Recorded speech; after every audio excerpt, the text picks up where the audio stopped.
There's a lot of drama happening in the crypto space right now, and you're going to want to hear this. So a lot of people are saying that Satoshi's wallet is going to get hacked by quantum computing. So this is from Camel on Twitter. Satoshi's wallet will be drained within the next 10 years.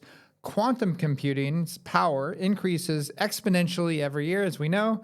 This is widely accepted as Nevin's law. Okay, so this guy, 941 on Twitter, says incorrect, false, liar. Okay, that's a little bit harsh. Satoshi's coins are in P2PKH form. I'm going to explain this, okay? The public key is not revealed until you spend. Quantum computing breaks RSA and ECC only when the public key is exposed. Satoshi's public keys are not exposed. Goes on to say, if Bitcoin one day does have to migrate or fork into a quantum safe signature scheme, Satoshi's unmoved coins will be forever locked dead. And that is bullish, of course. If Bitcoin ever upgrades to a quantum safe chain, Satoshi probably won't or can't migrate his 1 million coins. So yes, quantum computing is real. It's a real thing that's going to be happening, and it's going to affect the crypto space. So there's a lot of long-term holders out there that will be holding their Bitcoin for a very long time, like us. We've been holding for over a decade. And the thing is, like, there's a lot of passivity in that. But there's also the need to upgrade your wallets, okay? Because there's some upgrades that if you don't do them, you won't be able to connect to the network. You know what I mean? So this is really important for you guys to know that just holding Bitcoin long-term isn't enough, okay? You do need to be a little bit proactive, all right? And if quantum computing does actually come along and start, wreaking havoc on this market, or on Bitcoin, and Satoshi's wallet doesn't change one bit and ends up being, locked forever, shows a lot about who Satoshi really is. He's one of us, guys. He's not one of the banker guys or the CIA or anybody like that. Moving on to Jack, blockchain philosopher. This is a funny tweet of his. The bankers just declared total war on Bitcoin. Oh boy, I'm scared now. They are already starting to go after Sailor, Jack Mallers, Tether. First off, those three things are third-party proxies. They are not Bitcoin.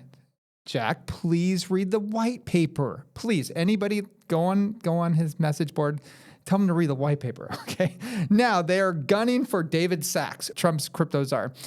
Who cares? Like, Bitcoin, back when I first started getting into Bitcoin, there was no such thing as strategy. Jack Mallers was a nobody, and Tether was not there, and nobody had heard of crypto czar, Trump's crypto czar, David Sachs. So what's the point of that? Bitcoin is different than all of these entities, all right? They're just other things. If all of these things went away, like strategy, Jack Mallers, Tether, crypto czar, guy, David Sachs, it doesn't matter. Bitcoin will still thrive. It's still going to be permissionless, decentralized. You can send Bitcoin to anyone on earth without any permission, and there's only going to be 21 million. So Jack, please read the white paper. My gosh, this is like embarrassing that I even need to say this to people anymore. Now, let's go over to Coin Bureau. Strategy says that they will sell their Bitcoin if the stock falls below MNAV and fresh capital dries up. Who cares? Like, it's fine. It's going to affect people that like Sailor and stuff and, are invested in MSTR. But for us long-term Bitcoin holders, it doesn't affect us one bit, okay? So I'm very consistent in my messages, and I've been consistent for over a decade now with telling my friends before I even hopped on this channel, I'm very consistent. That is why I've done so well in this space, and that's why I try to teach people, especially at learningcrypto.com.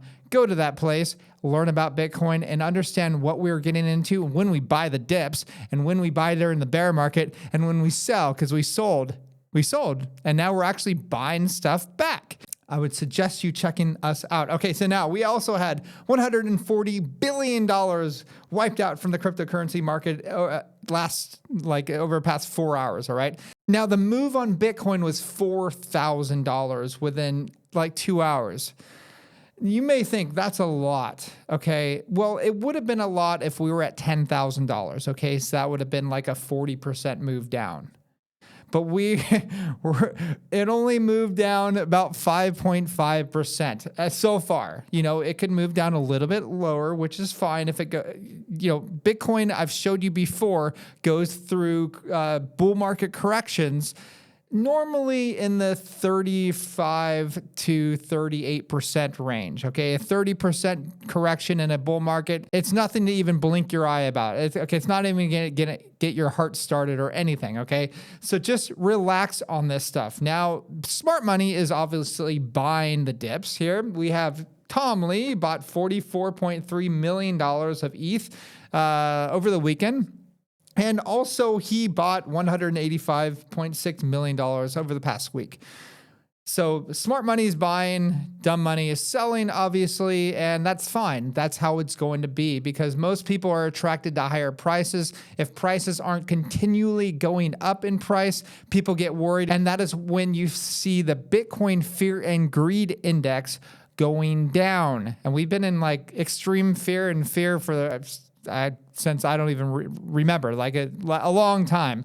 And so that's great. That's what makes me bullish. I enjoy buying the dips. I'm slowly dollar cost averaging, as once again, I post my trades at learningcrypto.com. Lastly, we have Ted saying a whale just sold 43.3 or $45.3 million in Bitcoin today for a $10.5 million loss.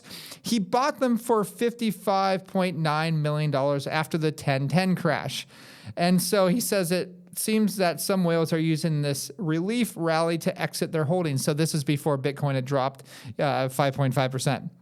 So should you be scared? Absolutely not. Like whales sell, whales buy, it doesn't matter. Big money is buying. A lot of old school whales do sell during bull markets and all the way up, and that's fine. It doesn't matter. You don't even know who this guy is. He could be just a short-term trader. I didn't do the research on his wallet address, but I can see that, okay, if he's selling at a $10.5 million loss, he's either a noob or a day trader, and those guys usually lose their money, so it doesn't even matter. So should you be freaked out about today's move down? Absolutely not. I don't really care what the price of Bitcoin does short term. We're simply dollar cost averaging.